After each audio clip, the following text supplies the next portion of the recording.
All right. Hello, everybody. I hope you guys can see everything okay. This is the video that y'all are supposed to be watching on January 6th. Um, we're going to go over everything in this PowerPoint. Well, most of the PowerPoint. We're not going to go over everything in the PowerPoint. I'm going to save some of it for our Zooms that we're going to be doing this Thursday, January 7th. So you should be watching this video on January 6th at some point. You should be watching this video, okay? If it's past January 6th, you're probably late on it, and you need to get in contact with me pretty soon, okay? I don't want to waste your time because I know y'all are busy. Y'all got a lot of things to do today. I'm sure a lot of teachers have given y'all a bunch of things to do, including myself. So I want to go ahead and get with it. Okay?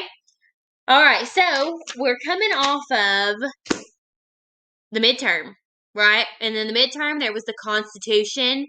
And in the Constitution, we learned about all the aspects of what a government should look like and what it would look like, right? Okay, so obviously every government has to have a leader. Um, and so that's where we're getting into now, okay? We are, technically, um, we are on chapter 6, okay? A lot of what I'm getting my information from, me and the other teachers, we get it straight from the book, okay? So you guys, if y'all are confused by anything that I'm saying, you can go straight to the book. I will refresh you guys on Clever, probably a little bit in the Zoom. But do not forget, I have given you guys a step-by-step, click-by-click instruction sheet that is on everybody's Google Classroom under classwork, okay? There's my cellular going off. Okay. So it's just part of it. I'm at home.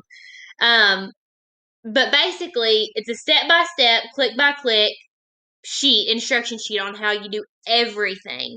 Okay, so at this point, there are no excuses for the Clever and for getting on McGraw-Hill and being able to read from your textbook. Okay, if you have an issue, if you have a problem, my email is always open. Jenna.graves@sumnerschools.org. Email me anytime. Please do that.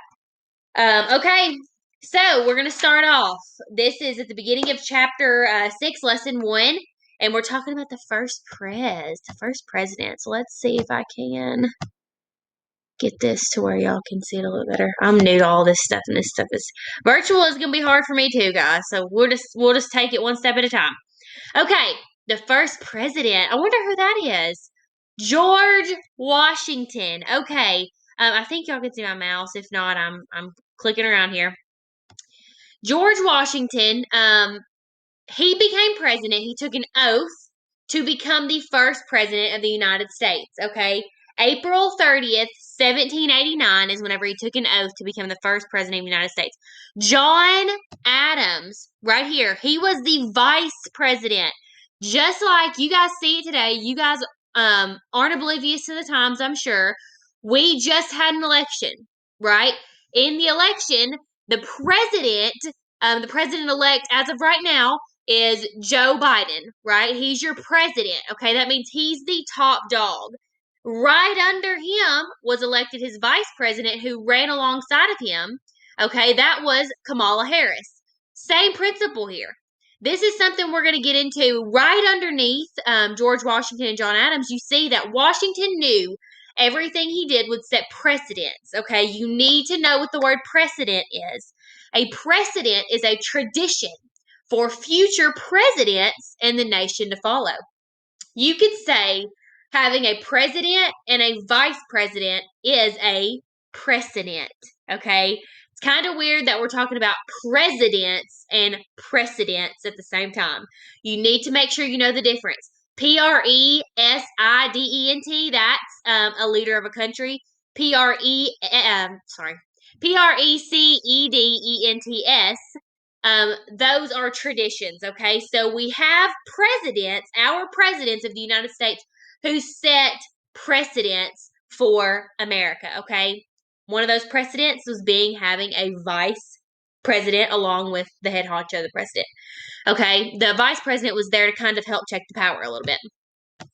All right, Washington, he worked closely with Congress. He decided, and Washington knew this is one of the reasons why they wanted to put Washington in this leadership role in the first place was because Washington had pretty strong views about how a leader should not have full control. Because if one person has full control, eventually it's going to become like a dictatorship, and that one person has too much control. Okay, you have to have somebody to check your power at all times, regardless of how good of a person you are. George Washington was one of the best of the best. However, he needed somebody to check his power, okay? That's what Congress was for. That's what his vice president was for. So he set up departments within the executive branch, and we have talked about executive a bunch in my class so far. You guys ought to know what that is. That's the leading branch. That's the president branch, right? The leader branch, okay? Then you have the legislative branch, the lawmaking branch, and the judicial branch, which you can think of judicial judge. It's the court system, the review branch, right? Um, he decided, George Washington, he worked closely with Congress. They set up departments within the executive branch. And he also decided to help Congress come up with a Bill of Rights. And you guys already know what a Bill of Rights is, okay? Let's see. Yes, yes, yes. The cabinet. All right. This is not a cabinet you hang in your house, okay? This ain't something you go open the cabinets to get you some Pop-Tarts and some double stuffed Oreos out. I go to my cabinets for that, right? But this is a different cabinet, okay? Congress set up 3 departments and 2 offices within the executive branch, okay? Washington chose top leading political figures to head each branch, each department, okay? These are also kind of what you would call precedent, right? A Secretary of State. We've heard of a Secretary of State before. What does a Secretary of State do? Well, you can see it right there, right there. Handles relations with other nations. Okay, we still utilize a Secretary of State today. Okay, um, the Secretary of State will go to other nations and try to work out issues that we may have with them, or try to work out plans for the future, good things, bad things like that. That's what a Secretary of State is for. Handling relations, good or bad, with other nations. Okay. Thomas Jefferson was the Secretary of State for George Washington. The Department of Treasury Security. You can guess what that is. You look at the word treasury. Treasury means like money. Okay. Um, this department dealt with the nation's money, and this was a huge topic at the time because the nation's money had basically been robbed by the British through taxes, right? We talked about that, and the American people were not happy about this. No, they were not. So they wanted to make sure who they had in office to take care of the money was somebody that was actually going to take care of the money. Okay?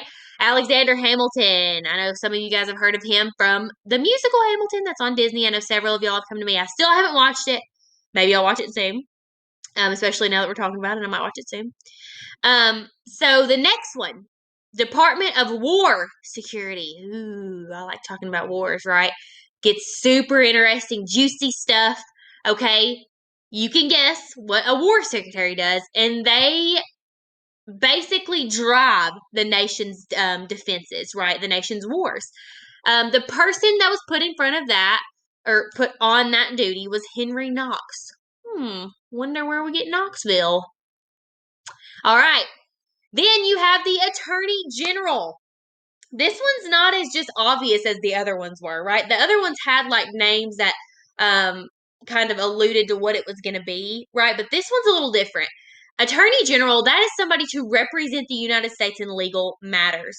Okay, this is somebody who was going to protect the United States at all costs, whether it was somebody in the United States, it was a United States citizen that was targeting the U.S., or whether it was another foreign power coming in.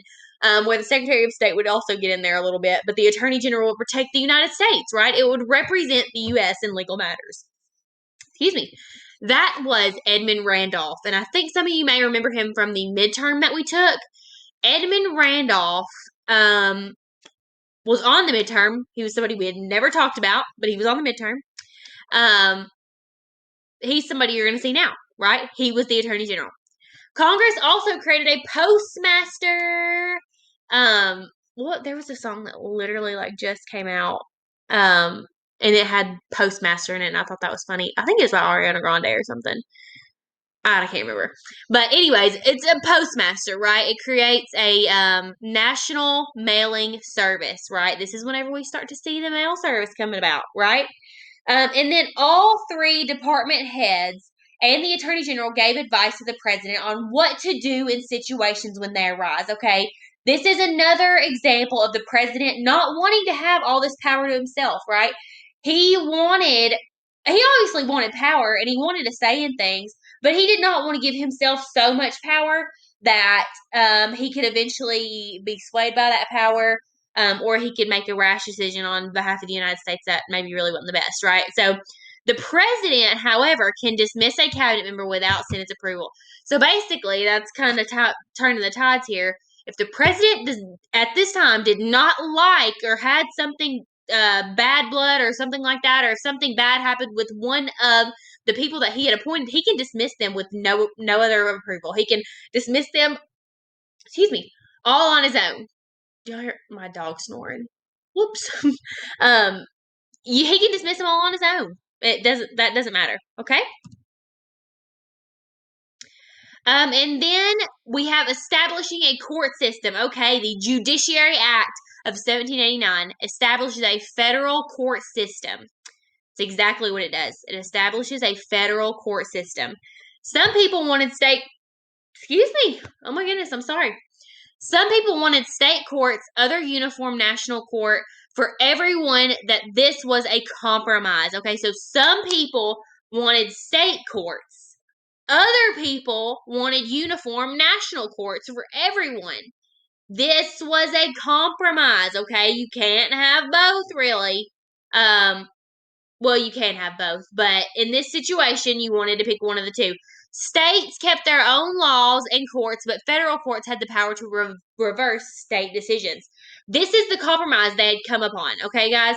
They had said to be able to have both of these things, we're going to have to kind of flip flop it. We can't have both, but if we let the states keep their own laws and courts, the federal courts can have the power to reverse the state decision. So basically, if the states make a good decision, then the federal people, the federal courts really don't care, and that's fine. They're going to leave that in place. But if they think the states have made a bad decision or a rash decision, the federal government can come in there and say, nah, we don't want to do that.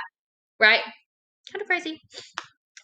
And then the Constitution establishes Supreme Court has final decision on any law if necessary. We still have the Supreme Court today, right? We do. Constitution establishes Supreme Court. Supreme means over everything, right? They establishes the Supreme Court, and it has a final decision on any law if necessary. Okay? Woo! Excuse me, sorry. John Jay became first Chief Justice. What's a Chief Justice? Do y'all know what that is? It's right beside of it, actually. A Chief Justice is the leader of the Supreme Court. They lead the Supreme Court, basically. Okay, that's really all you need to know about that. John Jay was the first one. You've probably heard of him before, John Jay. The Bill of Rights. I heard something. The Bill of Rights is added to the Constitution. Okay, we already know what the Bill of Rights is, right? It's now added to the Constitution. James Madison, which was what at the time? The vice president, yes.